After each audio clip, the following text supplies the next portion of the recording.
Hello everyone, మనం ఈ మధ్య వింటుంటాం కొలెస్ట్రాల్ లెవెల్స్ పెరిగిపోయి హార్ట్ అటాక్ వచ్చింది లేదా బ్రెయిన్ స్ట్రోక్ వచ్చింది అని. అసలు ఈ కొలెస్ట్రాల్ అంటే ఏంటి? కొలెస్ట్రాల్ అనేది మన బాడీలో ఉన్న ఒక టైప్ ఆఫ్ ఫ్యాట్. ఇది కొంతవరకు మన బాడీకి అవసరం.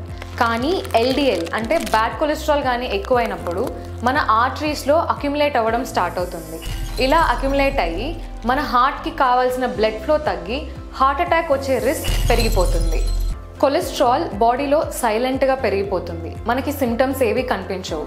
కానీ ఇందువల్ల మనకి రెగ్యులర్ హెల్త్ చెకప్స్ అనేవి చాలా ఇంపార్టెంట్. ప్లస్ దీంతో పాటు మన లైఫ్ స్టైల్ ఇంకా డైటరీ చేంజెస్ కానీ చేస్తే ఈ కొలెస్ట్రాల్ లెవెల్స్ని బ్యాలెన్స్ చేసుకోవచ్చు.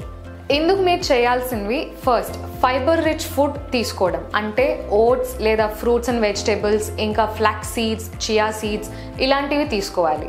సెకండ్, హెల్తీ ఫ్యాట్స్ తీసుకోవాలి, అంటే గీ లేకపోతే ఆలివ్ ఆయిల్, వాల్నట్స్ లేకపోతే పల్లి నూనె ఇలాంటివి తీసుకోవడం స్టార్ట్ చేయాలి. And avoid deep fried food and processed food. ఇది ఎంత తక్కువ తీసుకుంటే మీ బాడీలో కొలెస్ట్రాల్ లెవెల్స్ అంత బ్యాలెన్స్డ్గా ఉంటాయి. ఈ సింపుల్ చేంజెస్తో మీ బాడీలో ఉన్న కొలెస్ట్రాల్ లెవెల్స్ని మీరు బ్యాలెన్స్ చేసుకోవచ్చు. ఈ వీడియోని మీ ఫ్యామిలీ అండ్ ఫ్రెండ్స్కి షేర్ చేయండి. అలాగే follow Vizag dopamines for more such interesting health tips.